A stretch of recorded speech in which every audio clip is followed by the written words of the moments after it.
ladies and gents, and to our online media as well. We've got Coach Jacques Ninaber and Captain Sia Kolisi. We'll take a couple of questions from the floor, and then we'll have a couple from the South African media as well online.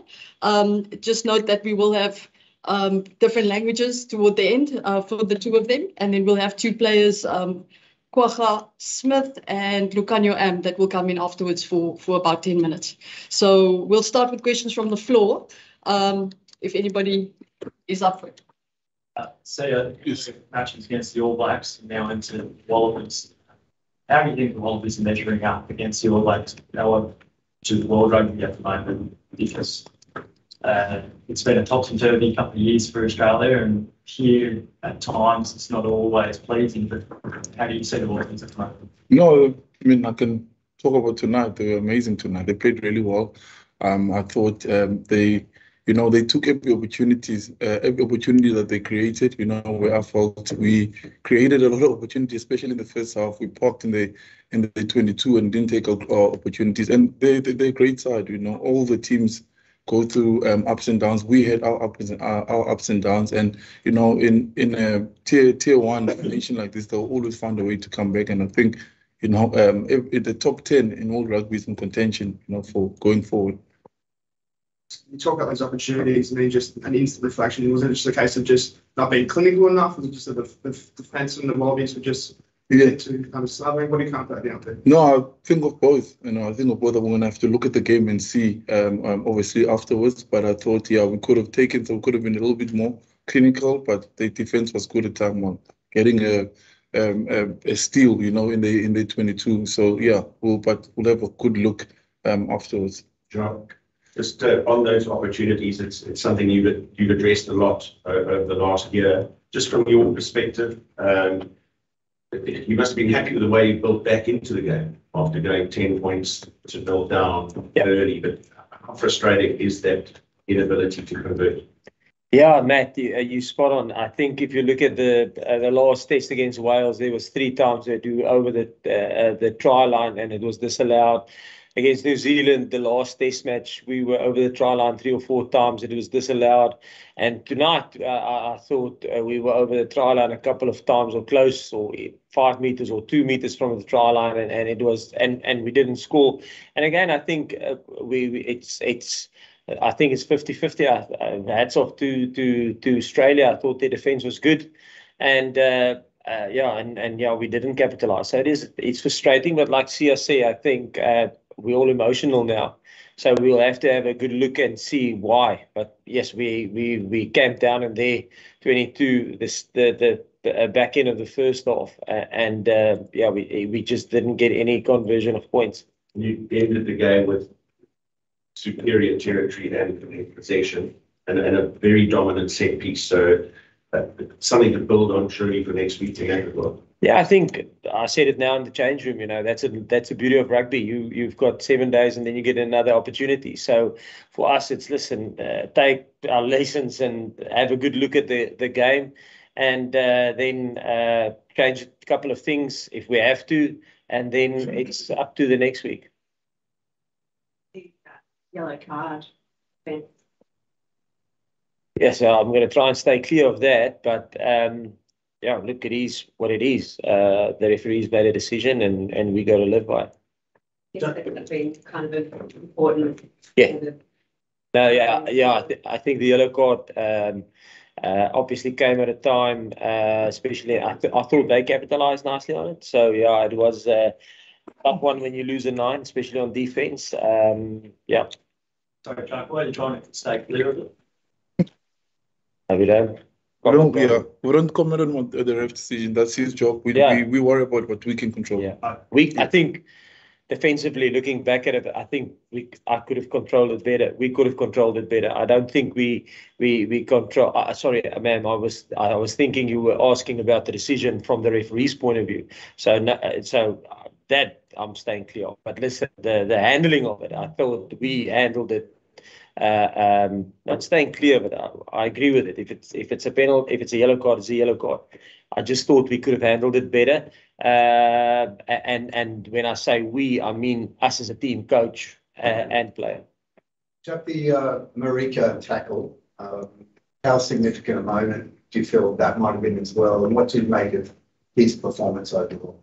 Oh, yes, he's a quality rugby player, and I thought that almost showed, I would say, the desperation of not just his. There was a couple of them, the desperation tackles on their try line, and yeah, that's why I say a lot of credit has to go to the Wallabies in terms of how they defended. They really put their bodies on the line. You spoke in the lead up about how tough it is to win here. The record shows that as well. I mean, you walk away today wondering why that is, or were there any closer to an answer as to why it's so hard to win here? Yeah, I think we got some answers today. Obviously, from our perspective, and the key thing is now to put those answers that we got into momentum for next week. Yeah, there's again signs in this game of little bits of evolutions and balls out the back, a willingness to play, but handling errors really cost you momentum. Does that mean you carry on going in this direction? Yeah, no, nothing had changed now, obviously, in our game plan. We had opportunities that we went for. And, Jack always says, if you make a knock on, you don't do it intentionally. So we're always going to go for the opportunities. We play a kicking game so we can get to those positions where we can allow the guys to show what they're made of, and so they can use their circus act. And today, those last passes obviously didn't go into hand. Hopefully next week they'll stick. Just your comment on the set piece here and the dominance that you actually managed to achieve there for big periods. Yeah, no, it was good, but it didn't, we can always get better, if we're in the 5 meter line, we want to make sure that we can go over the try line, that's how we look at it. And obviously, yeah, especially when I think they got one back on the try line. So we've got to make sure it's constant the whole time, and it's something that we pride ourselves in. And that's why they went into this in the 6-2 split as well. So looking forward to next week. It's going to be a big battle again. Guys, can we just take some questions from our local media as well, please? Nathan, you can ask your question. Thank you, Zina. I just got 2 questions, if I may. If not, I'll just go with the one. Sia, you surpassed John de Villiers with the second most caps as box captain. Since your first one in 2018, can you just talk us through the challenges and the good moments you faced as a captain thus far?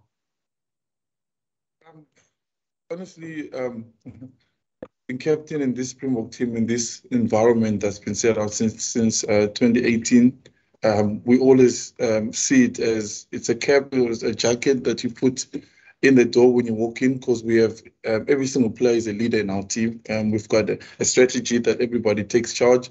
And my job is to make sure that I talk to the ref, and the most important thing is to make sure that I play I play well. That's the most important thing. And just being a Springbok rugby player is an honor for me. There's nothing greater than that for us in South Africa. And yeah, I'm just grateful that I have an amazing coaching team that look after me and my teammates too. We believe in shared leadership. Yeah, and there's been great moments, obviously, that everybody knows. But yeah, for now, the focus is on next week on Australia. Jan de Koning. Thank you, Zina. Thank you, Sia. Thank you, Jacques.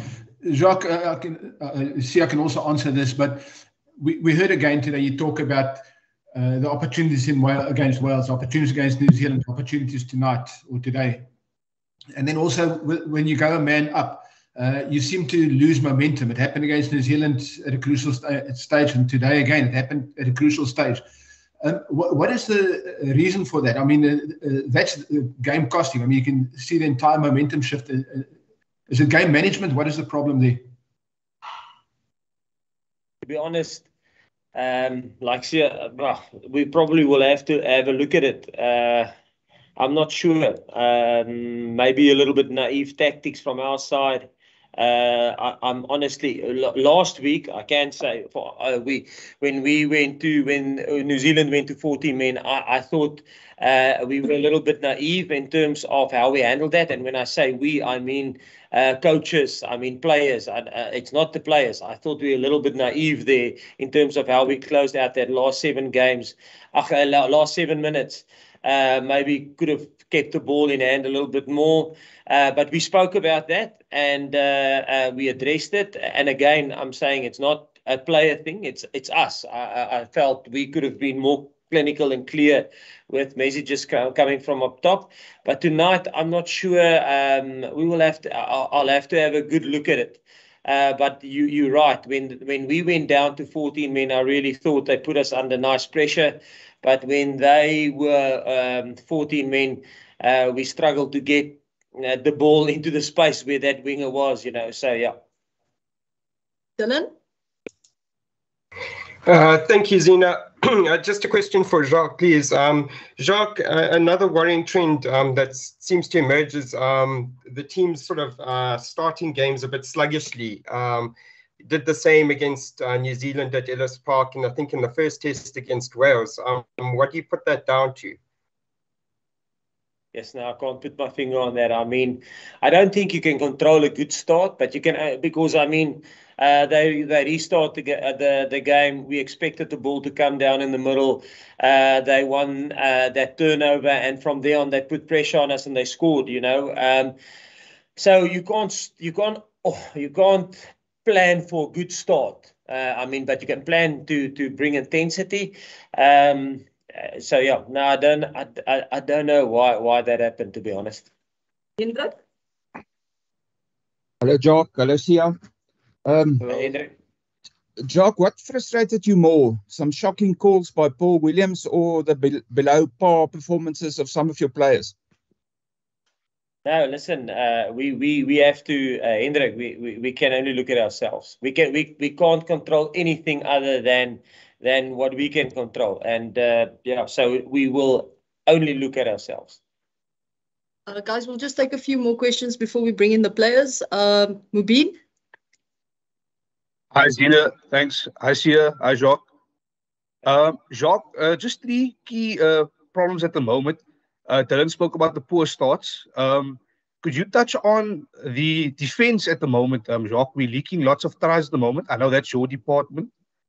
Is there a specific reason why? Is it the defensive system or is it individual? And then also, Sia, I have asked you this before and I'm going to ask you again. It seems that whenever you guys are in the ascendancy and you have momentum, you seem to turn down the 3 points or take the points for polls. Why is that? Surely we have to build up, scoreboard pressure. So yeah. Okay. I think we did go for polls today. We went for polls opportunities, and obviously we missed a couple, and then and then we went for touch. Obviously the score got a bit bigger, and then we also were close to the touchline, and we thought our maul was working, and we got, I think, 3 or 4 penalties in the set piece. So we went for set piece because it was working at the time. Yeah, in terms of the defense, I agree. And yeah, I'm not 100% sure. Maybe, yeah, I'm not sure why we leaked tries today. The first one was from a turnover, where we struggled to get control back. The second one, I think, was when we were 14 men, and I thought the attack to the side, where we obviously didn't have, so we had to use our winger as a 9, take somebody over, so we exposed the one side where there was less numbers, and they did well to attack there. And the last try, yes, we knew it was coming. The inside ball close to the ruck, we've trained it numerous times during the week, and it was just an error by a player. Guys, I know we're running out of time and we've got the players coming out soon. So what I'm going to do, because I see Sbu, Nathan, you probably want some, and Kaniso, you probably want some isiXhosa, and there's Afrikaans needed from Jacques. So guys, can I just ask you just to wrap up your thoughts on the game in isiXhosa and in Afrikaans, please, for our local media? Ja, in Afrikaans sal ek eers die frustrerende ding vir ons is die hoeveelheid geleenthede wat ons gecreëer het in die eerste helfte en waar ons geen punte voor gekry het nie. En dit is in die laaste 3 of 4 games is dit 'n ding wat meer en meer sy kop uitsteek en dis iets wat ons hard aan werk, jy weet. om daai geleenthede te gebruik wanneer ons in die oppositie se 22 inkom. Ek dink vandag was ons 13 keer in hulle 22. Ek is nie 100% seker, dit kan dalk een meer of een minder wees. En ons het nie punte daarvoor gekry nie. So dis die frustrasie. En dan ook hulle het in ons 22 gekom van 'n verdedigingsoogpunt af, en dan hulle was daar vir nie eers vir 'n minuut of 2 nie, en dan kry hulle punte. So ja, dis die frustrasie van vandag, maar die belangrike ding vir ons is ons sal 'n goeie review doen op die wedstryd, en ons dis die kan ek maar sê die lekker ding van rugby, ons sit binne 7 dae nog 'n kans. En ons sal 100% fokus om te kyk of ons nie dit kan omdraai Saterdag nie. But yes, I think imesi ngokwethu si create amathuba amaninzi owosileli kubo emgcini khasiwathatha amathuba ethu, and bona bawathathile amathuba awafumeneyo nebemambalwa, but bawathathe onke, and kuzonyanzeleka le veki zayo make sure siyawathatha la mathuba. And yeah, so jonga sisi players singalungisa phi naxa befumene yellow card kufuneka kunyanzeleke siphakamise umgangatho ukuthi uye ahle kancinci, bona bayithathile le advantage ngoba sine yellow card ukuthi sabukela imatch sibone ukuthi safuneka silungise phi le veki zayo. Cool. Guys, we've got our players coming in now, so thanks to Jacques and Sia. That wraps up that section, and we'll bring in Lucanio and Kwagana. Thank you.